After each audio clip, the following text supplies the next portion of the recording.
Hi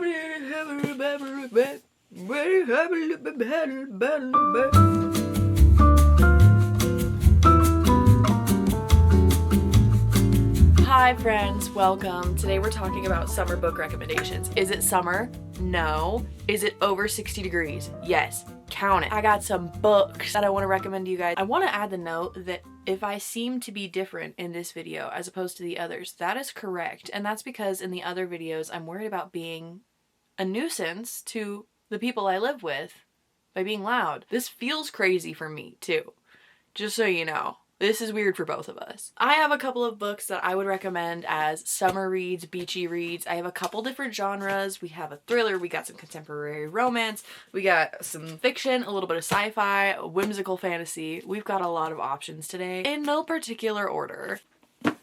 In some particular order. I will be saving the best for last, in my opinion. Ideal perfect summer read will be our finale. Let's get into it. Starting from the top, The Library at Mount Char by Scott Hawkins. I talked about this in my end of year wrap up video. This is insane. Let me read you the first couple of lines, okay? Carolyn, blood-drenched and barefoot, walked alone down the two-lane stretch of blacktop that the Americans called Highway 78. Most of the librarians, Caroline included, had come to think of this road as the Path of Tacos, so called in honor of a Mexican joint they snuck out to sometimes. The guacamole, she remembered, is really good. Her stomach rumbled. Oak leaves, reddish orange and delightfully crunchy, crackled underfoot as she walked.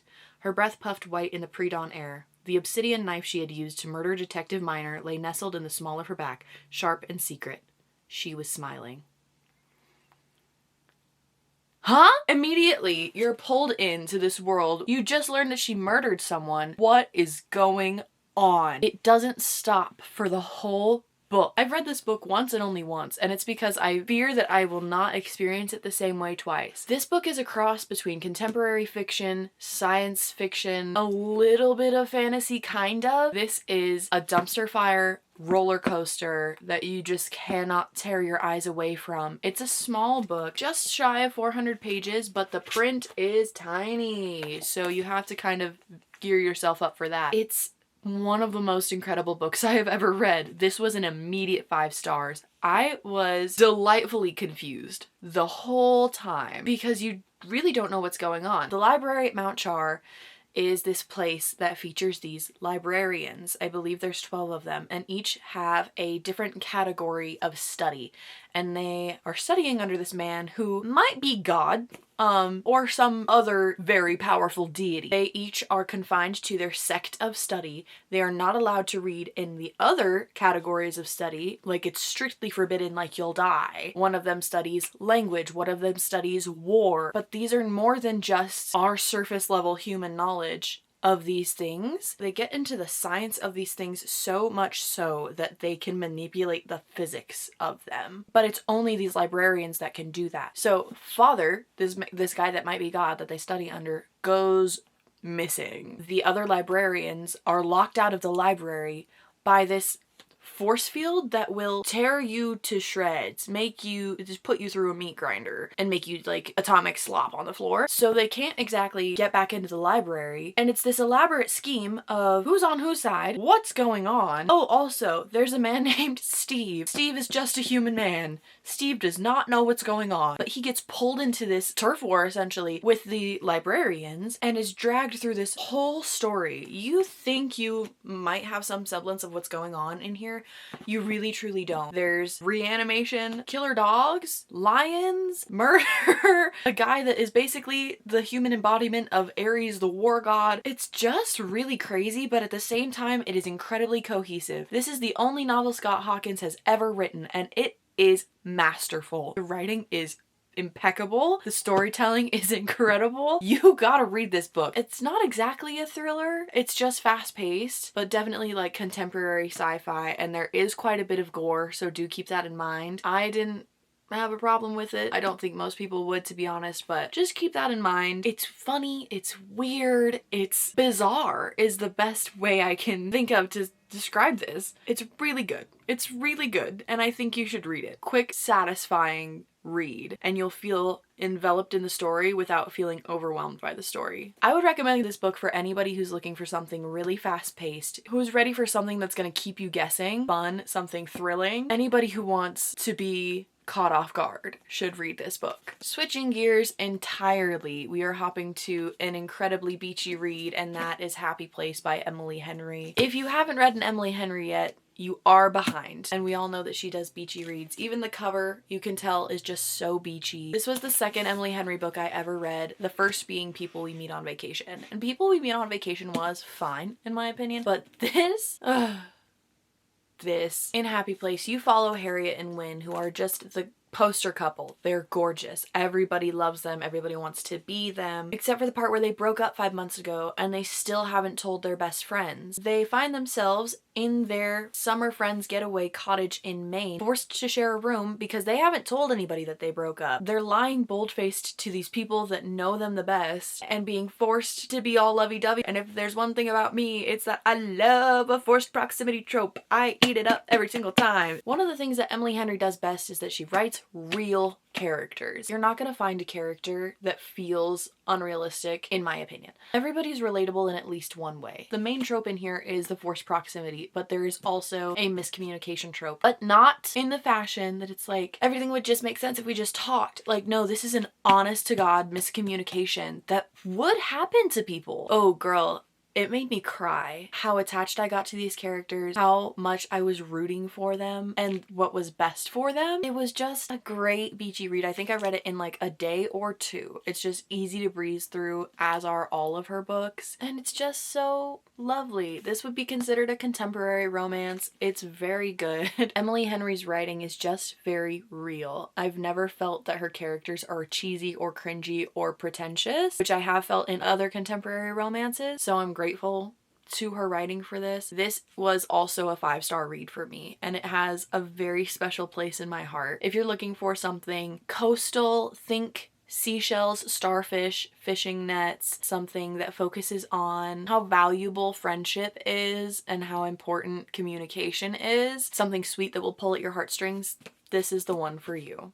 Next, we have our whimsical little fantasy pick, and that is Howl's Moving Castle by Diana Wynne Jones. Most people that I recommend this book to do not know that it's a book, and that's because Studio Ghibli did an amazing film, which I adore and will for the rest of my days. Howl's Moving Castle is the story of Sophie. She's the eldest of 3 daughters, which means she is burdened with the task of carrying on the family business, which is hat making. She's kind of resolved to this fate. She's feeling very melancholic about it. This is my lot, you know, I just have to take this. One day, she is cursed by the Wicked Witch of the Waste into an old lady. She looks incredibly old, and so she can't stay in the hat shop and she needs to go somewhere else. Well, it turns out that the only other place for her to go is Howl's Castle. Howl is a wizard that lives in a moving castle, also in the wastes. He just kind of moves around, but he's rumored to eat the hearts of beautiful young women. So, strange little wizard. It's the story of Sophie stumbling into his castle, kind of making a space for herself in this strange place, and it's about the breakdown of the stigma of Howl himself, rumors around Howl, and how they learn more about themselves and each other throughout the story. It's whimsical, it is sweet, there's nothing incredibly intense that happens in here.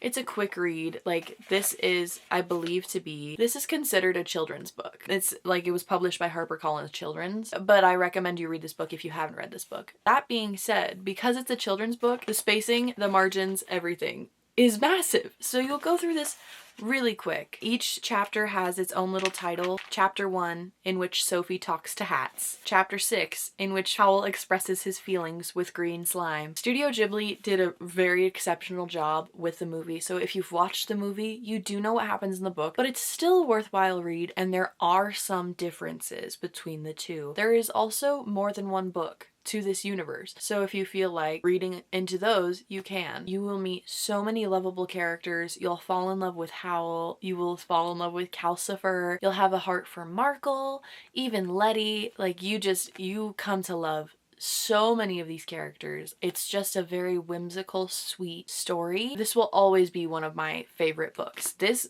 specific copy of this book. You can see it's like worn. I chose this as my prize book for finishing a summer reading program when I think I was 13. I got this book from the library. The spine's all busted. She's crinkly. There are scratches across the cover. The pages are soft on the corners. Like, she has been through it. I simply adore this book, and I think it is worth a read at least once for everybody. It's just precious. It's so lovely, and everyone should read this, especially in the summertime when there's blue sky and lovely clouds and just like a whimsical feel in the air. That's the perfect time to read this book. I would recommend this for anybody who wants something lighthearted, easygoing, a little bit of slice of life, but in a fantastical manner, and someone that's looking for something easy. This one's for you. Next up, we have another contemporary romance. This Summer Will Be Different by Caileigh Brynn. I bought this at Costco because I love Costco last summer, and that was an incredibly good choice. I'm pretty sure I read this in less than a week. This is in the same realm as Emily Henry for me. She's really good. I've never been to New England during summer, but this I feel embodies the essence of a New England summer so beautifully. Like, this made me want to go to New England. Lucy is on vacation on Prince Edward Island, and she finds this oyster shucker, which, like, of all the occupations I've ever read in a book, oyster shucker? Like, competitively, he does this for a living. That's weird, in my opinion, but I still loved the book. Anyway, she finds this oyster shucker who shows her a good time. The problem that she does not yet know is that said oyster shucker, Felix, is her best friend's little brother. And of all the rules she was supposed to follow, obviously she was not supposed to fall for her best friend's little brother. Even better yet, she comes back to Prince Edward Island every summer. Every summer, she tells herself that she's not gonna lay him with the Felix again, and she's terrible at it. She's terrible at it. She can't stay away from him. She doesn't want to tell Bridget, her best friend, because Lucy has 3 rules. 3 rules set by Bridget. Leave work behind, eat your weight in oysters, and don't fall in love with her brother. Really simple, right? No, Lucy is so bad at it. But obviously she can't tell Bridget because that's one of the 3 rules. So she's keeping it from Bridget. She's stressed. She's falling in love with Felix. She doesn't know what to do. Oh, also Bridget's getting married. So there's this, I'm falling for her brother. I can't tell Bridget. I can't make this a problem because Bridget's getting married. And then Bridget up and books it the hell out of Dodge the week before her wedding. So Lucy is like, my best friend needs me, I'm going. It's a whole debacle. It's really fast paced, very digestible writing. This is like peachy summer fling, no strings attached reading. This is my beach read. Like, you could pick this up at the airport and leave it in your Airbnb and you'd be totally fine. Unless you were like in love with it and you wanted to take it home. It's just the perfect kind of summer read. Best friend's brother, you have forced proximity. It can get a little dodgy at times for me because it's like, oh, I want him so bad, but I can't have him. I was definitely sick of Lucy at some times, but I really, really, really enjoyed the story. So much so that I will read anything that Caileigh Brynn puts out. Literally anything. I might reread this summer, but also she's putting out a new one. So maybe I'll get that because, girl, I love a summery beachy read. She's short, she's sweet. It's just ideal as far as a beach read goes. You do get dual timelines. So you're looking at summers in the past and the current summer. And that's why this summer will be different, right? Because she really is trying. She's just really bad at it. You feel? I would recommend this for anybody who's looking for a little spicy summer romance, super beachy, super coastal. If Happy Place was seashells and starfish and fishing nets, this is the whole shebang. This is the beach house on the beach with a palm tree, ocean in your backyard. This is the whole beach house, and it's perfect for that reason. If you want something summery, if you're going to the beach at all, I think you need to read this book. Next, we have a different kind of pick, especially comparatively to our summery beachy reads, but this one is just as fun. The Frugal Wizard's Handbook to Surviving The Frugal Wizard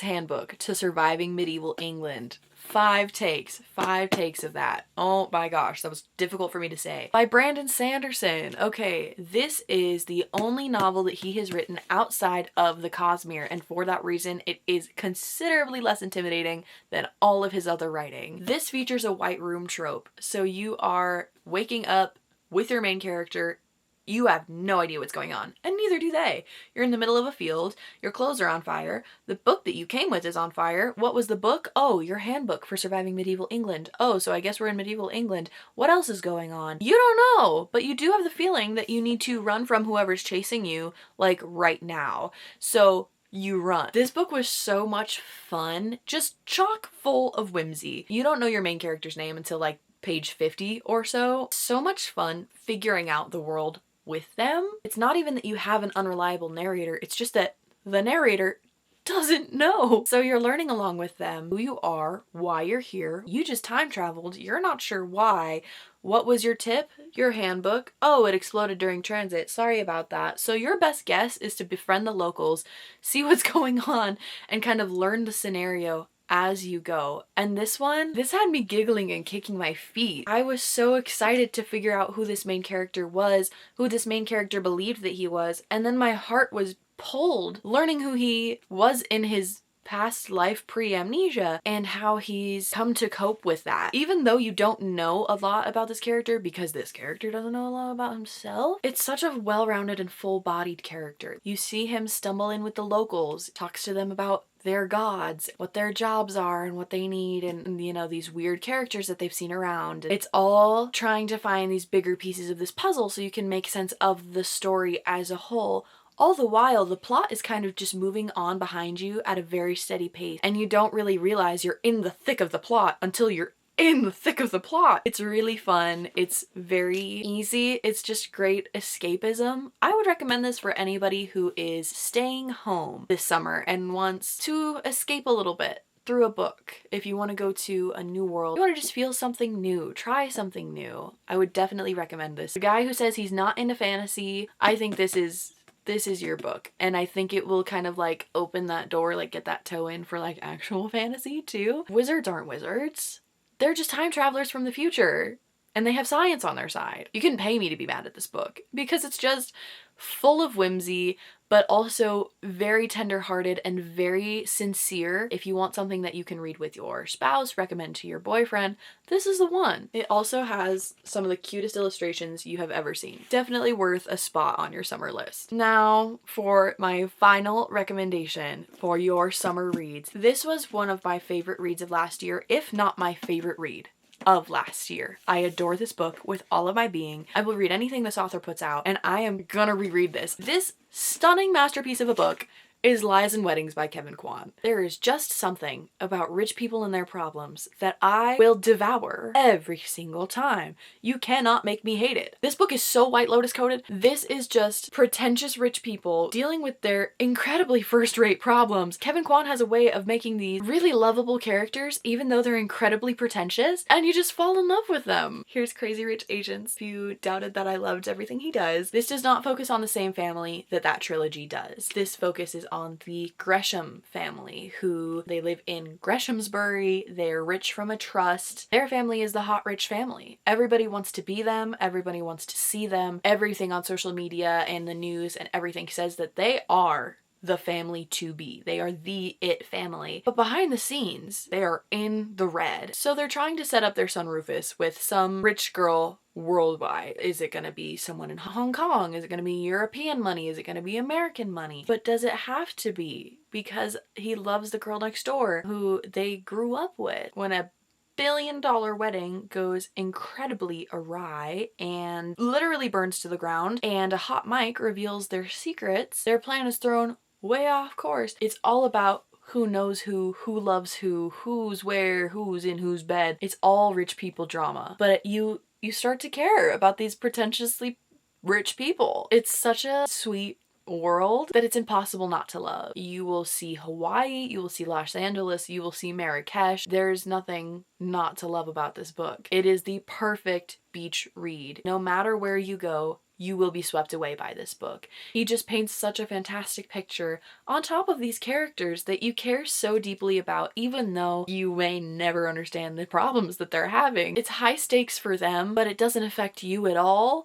So it's just that you want to know what happens to them. One of the reviews on the back of this from W Magazine, thank God for Kevin Kwan.